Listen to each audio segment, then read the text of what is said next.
Lecture du livre du prophète Daniel. En ces jours-là, les hommes qui avaient comploté contre Daniel se précipitèrent et le surprirent en train de prier et de supplier en présence de son Dieu. Ils allèrent trouver le roi et lui dirent : « N'as-tu pas fait mettre par écrit cette interdiction ? Tout homme qui, dans les 30 jours à venir, adressera une prière à un Dieu ou à un homme autre que le roi, sera jeté dans la fosse aux lions ?» Le roi répondit : « Oui, c'est la décision que j'ai prise, et, selon la loi des Mèdes et des Perses, elle est irrévocable. » Ils dirent alors au roi : « Daniel, un des déportés de Juda, ne tient compte ni de toi, ni de ton interdiction au roi. 3 fois par jour il fait sa prière. » En apprenant cela, le roi fut très contrarié et se préoccupa de sauver Daniel. Jusqu'au coucher du soleil, il chercha comment le soustraire à la mort. Les mêmes hommes revinrent à la charge auprès du roi. « N'oublie pas, ô roi, que selon la loi des Mèdes et des Perses, toute interdiction, tout décret porté par le roi est irrévocable. » Alors, le roi ordonna d'emmener Daniel, et on le jeta dans la fosse aux lions. Il dit à Daniel : « Ton Dieu que tu sers avec tant de constance, c'est lui qui te délivrera. » On apporta une plaque de pierre, on la plaça sur l'ouverture de la fosse. Le roi la scella avec le cachet de son anneau et celui des grands du royaume, pour que la condamnation de Daniel fût irrévocable. Puis le roi rentra dans son palais. Il passa la nuit sans manger ni boire. Il ne fit venir aucune concubine. Il ne put trouver le sommeil. Il se leva dès l'aube au petit jour et se rendit en hâte à la fosse aux lions. Arrivé près de la fosse, il appela Daniel d'une voix angoissée. « Daniel, serviteur du Dieu vivant, ton Dieu que tu sers avec tant de constance a-t-il pu te faire échapper aux lions ?» Daniel répondit : « Ô roi, puisses-tu vivre à jamais. Mon Dieu a envoyé son ange, qui a fermé la gueule des lions.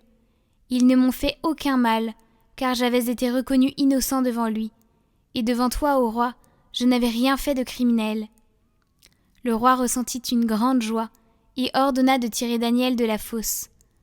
On l'en retira donc, et il n'avait aucune blessure, car il avait eu foi en son Dieu. Le roi ordonna d'amener les accusateurs de Daniel et de les jeter dans la fosse aux lions, avec leurs enfants et leurs femmes. Or, avant même qu'ils soient au fond de la fosse, les lions les avaient happés et leur avaient broyé les os.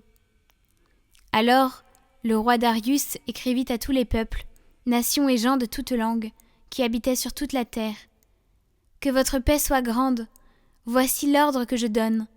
Dans toute l'étendue de mon empire, on doit trembler de crainte devant le Dieu de Daniel, car il est le Dieu vivant. Il demeure éternellement. Son règne ne sera pas détruit. Sa souveraineté n'aura pas de fin.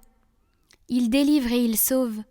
Il accomplit des signes et des prodiges, au ciel et sur la terre, lui qui a sauvé Daniel de la griffe des lions. »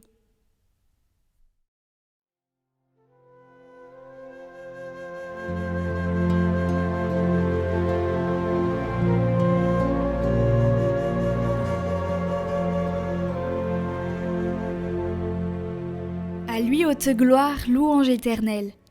Et vous, le givre et la rosée, bénissez le Seigneur. À lui haute gloire, louange éternelle. Et vous, le gel et le froid, bénissez le Seigneur. À lui haute gloire, louange éternelle. Et vous, la glace et la neige, bénissez le Seigneur. À lui haute gloire, louange éternelle. Et vous, les nuits et les jours, bénissez le Seigneur. À lui haute gloire, louange éternelle.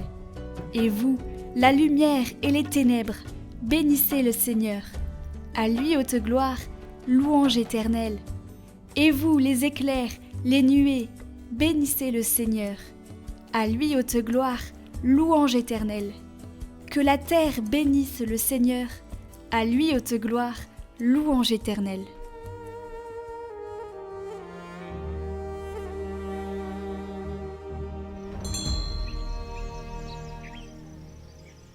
Évangile de Jésus-Christ selon saint Luc.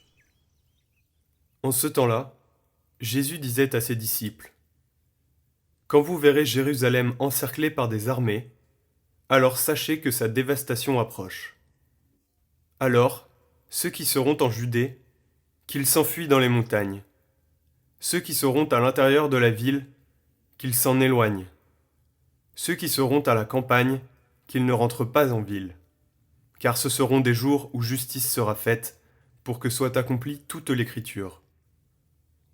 Quel malheur pour les femmes qui seront enceintes, et celles qui allaiteront en ces jours-là, car il y aura un grand désarroi dans le pays, une grande colère contre ce peuple. Ils tomberont sous le tranchant de l'épée, ils seront emmenés en captivité dans toutes les nations. Jérusalem sera foulée aux pieds par des païens, jusqu'à ce que leur temps soit accompli. Il y aura des signes dans le soleil, la lune et les étoiles. Sur terre, les nations seront affolées et désemparées par le fracas de la mer et des flots. Les hommes mourront de peur dans l'attente de ce qui doit arriver au monde, car les puissances des cieux seront ébranlées. Alors, on verra le Fils de l'homme venir dans une nuée, avec puissance et grande gloire. Quand ces événements commenceront, redressez-vous et relevez la tête, car votre rédemption approche.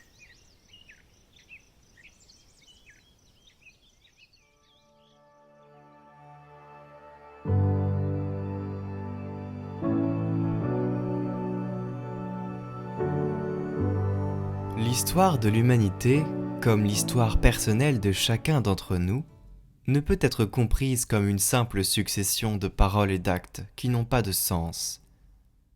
Elle ne peut pas non plus être interprétée à la lumière d'une vision fataliste, comme si tout était déjà prédéterminé, selon un destin qui enlève toute place à la liberté, empêchant de faire des choix qui sont le fruit d'une véritable décision. Au contraire, dans l'évangile d'aujourd'hui, Jésus dit que l'histoire des peuples et l'histoire des individus ont une fin et un but à atteindre. La rencontre définitive avec le Seigneur. Invoquons l'intercession de la Vierge Marie afin que la prise de conscience de notre temporalité sur terre et de notre limitation ne nous fasse pas sombrer dans l'angoisse, mais nous appelle à la responsabilité envers nous-mêmes, envers notre prochain et envers le monde entier.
Jalousie et trahison te submergent. Si ton cœur est englouti dans le gouffre, emporté par les coups